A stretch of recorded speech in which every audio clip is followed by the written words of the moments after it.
Lara Fabian est en tournée jusqu'à fin mai. Elle présente au public son dernier album, Neuf. Et avant son entrée en scène, elle nous reçoit dans l'intimité de sa loge au Zénith de Paris. Qu'est-ce que vous faites généralement juste avant de monter sur scène? Il y a quelques rituels, je crois. La vraie préparation, pour moi, elle commence vers les 15h, où là, je fais une bonne heure et demie de vocalise en classique. 1h30? Oui. Chaque fois 1h30? Oui, entre 1h et 1h30. Après 25 minutes en vitesse avant de monter sur scène. Pourquoi 1h30? Parce que vous avez besoin de sentir votre voix au plus profond de vous? C'est quelque chose, il y a un rapport assez étrange entre l'artiste et sa propre voix. Oui, en même temps, il peut être exprimé comme ça, par cette étrangeté, et puis il peut être exprimé très simplement, un peu comme un sportif et ses muscles. Ouais. Voilà, la voix c'est un muscle. Et en fait, il faut lui laisser le temps de se réchauffer, d'être vraiment en phase avec les tissus du corps. Le plat de pâtes, c'est à quelle heure alors? Ah voilà, alors le plat de pâtes c'est vers 16h30, 17 ou plus tard. Il faut que ça soit un minimum de 4 heures avant de monter sur scène, pour que les sucres lents aient le temps de faire effet. Oui, bien sûr. C'est vous qui cuisinez les pâtes ou pas? Non, j'ai une petite dame adorable, Catherine, qui me fait ça tous les jours. Parce qu'il paraît que vous cuisinez vachement bien, hein? Ah, on vous a dit ça, vous? Et le sobuku vachement bien.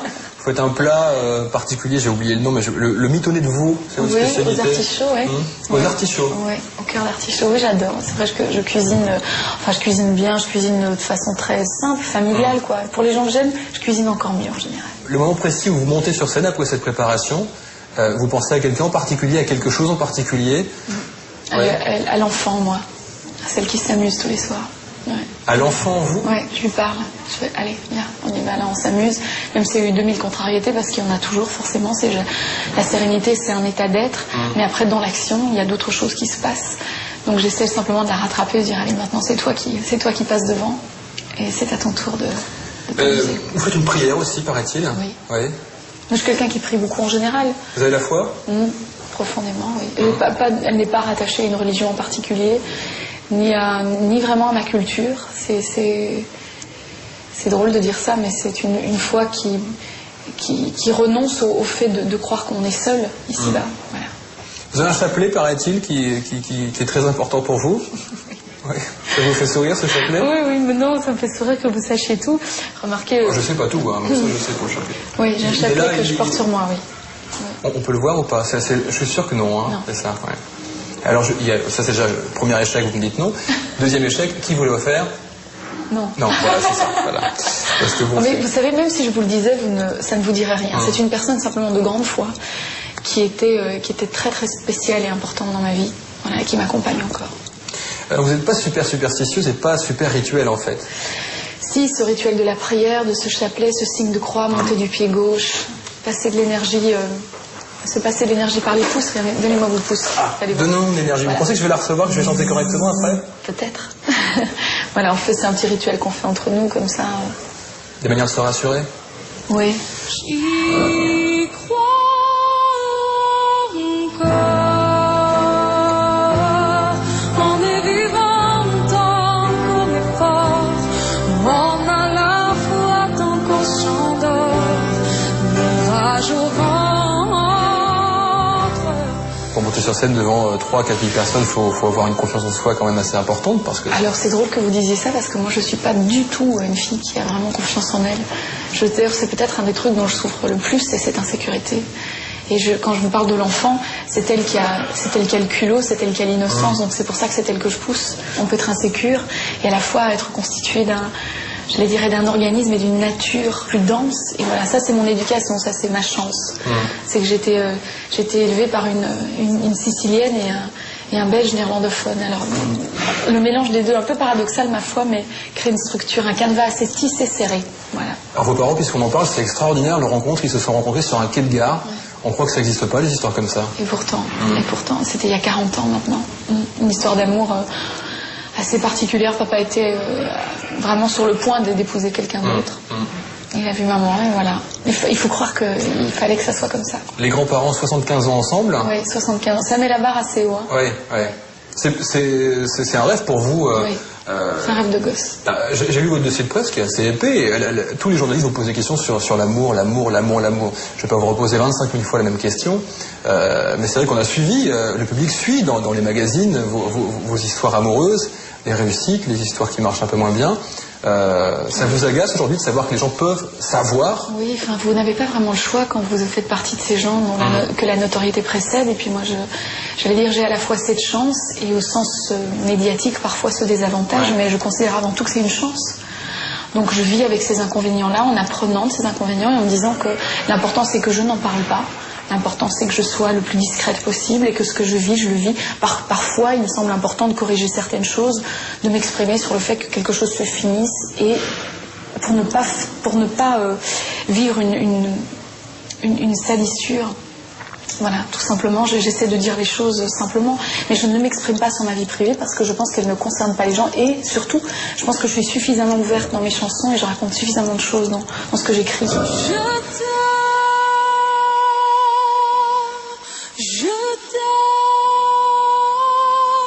comme un fou, comme un soldat, comme une star de cinéma. Je t'aime.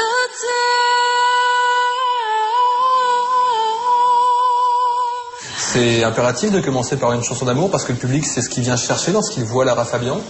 C'est vrai que ça fait partie de mes fondamentales, mais je vous dirais que c'était une façon de commencer par Je t'aime. Pour moi, c'était une façon de ne rien désavouer, surtout au-delà de tout ce qui a pu être dit. Et puis je la commence très sobrement, a cappella. Oui, parce que j'ai lu que vous disiez, c'est un peu mon I Just Called to Say I Love You de Stevie Wonder. Oui, c'est cette chanson qu'on chante à l'infini et qui devient un peu le lieu commun de l'artiste, parfois sa caricature. Et ma foi, moi, c'est quand même une des chansons qui m'a exposée et mise à l'endroit où je suis. Et le public, lui, ne la voit pas du tout, comme certains médias ont pu la décrier parfois. Là, on est dans le, j'allais dire, en rez-de-chaussée du duplex, parce que la loge où il y a tous les objets, les robes, le maquillage, tout ça est au-dessus. Vous avez la gentillesse de nous convier. C'est un cadeau que vous nous faites parce que c'est quand même un endroit assez intime. Ce qu'il y a au-dessus, c'est vraiment l'endroit où vous préparez pour monter sur scène. On peut aller y jeter un œil? Allez. Je vous présente Michel qui me coiffe et Brigitte qui me maquille. Bonjour. Les petits cadeaux, il y a toujours des petits cadeaux. Vous voyez les fans tout à l'heure qui étaient là très très nombreux pour vous porter des bouquets de fleurs. Oui. Vous pourriez ouvrir un commerce juste après chaque concert parce qu'il y a beaucoup de fleurs qui vous sont offertes. Le mot qui vous a, c'est difficile d'en choisir un, mais celui qui vous a le plus touché depuis que vous faites ce métier, il y a un souvenir de petits mots comme ça? Oui, alors c'est drôle parce que ça correspond toujours à un moment où on en a peut-être le plus besoin. Et c'était un mot qui parlait du doute, justement, ce qu'on a évoqué tout à l'heure. Et on me disait qu'on sentait vraiment en ce moment, mes fans me sentaient vraiment plus dans ce doute et dans cette fragilité. Et qu'il fallait définitivement que j'arrête, qu'ils allaient toujours être là. Et c'était un mot signé de plusieurs fans et accompagné d'un livre extraordinaire où elles se font connaître. En fait, où à chaque page de ce livre, on aurait dit un bottin, il y a une photo d'elles, leur vie, les raisons pour lesquelles ils ou elles m'aiment. Et depuis combien de temps et tout ça. Lorsqu'on voit autant d'amour manifesté de gens, on se dit il faut que je sois à la hauteur de ce que je reçois, donc c'est difficile. Mais c'est précisément ça, si vous voulez, c'est un peu cette... C'est l'enjeu par l'amour, c'est ça qui est fou, c'est ne pas décevoir ceux qui tiennent à vous. Voilà. Ça ressemble presque à une histoire d'amour. Avant la scène, il y aura le petit massage. Qu'est-ce qui se passe? C'est un réflexologue qui vient faire les 4-5 points réflexes au niveau de l'énergie. Moi, après ça, j'ai pas envie de monter sur scène, on va dormir, moi. Ah non. Il y a deux modes de il réveille. Voilà, exactement. Il y a le tonique et puis il y a le relaxant. Moi, c'est le tonique. La loge de quelle salle aimeriez-vous occuper idéalement? La plus chouette des loges que j'ai faites, ou celle que vous aimeriez dans vos rêves les plus fous occuper, ce serait une salle chez nous ou aux USA, par exemple? Non. Non, ça serait la loge des arènes de Vérone. En vieillissant, je devrais dire, j'ai cet appel de la terre, celui de mes racines, et que chanter aux arènes de Vérone ou aux arènes de Palerme ou de Syracuse, voilà, retourner chanter en Italie, ça ferait partie de mes prochains rêves. On finit avec un rituel, vous écrivez ce qui vous passe par la tête ou vous dessinez ce qui vous passe par la tête sur le miroir de cette loge. D'accord. Ça mérite une petite explication quand même. Le cœur, je comprends, le soleil, la fenêtre. Mais c'est une fenêtre avec vue sur mer à l'intérieur du cœur. Et puis le cœur, on peut le mettre soit dans un vase ou bien il peut rester sur la terre. Voilà. C'est un cœur qui fleurirait et à l'intérieur duquel on aurait la vue sur la mer. Qui fleurirait ou pas qui fleurit. Pour l'instant, c'est qui fleurirait. Allez, qui fleurit. Je vais vous la laisser celle-là. Bon, c'est très bien. Merci beaucoup pour le spectacle à vous. À vous, merci.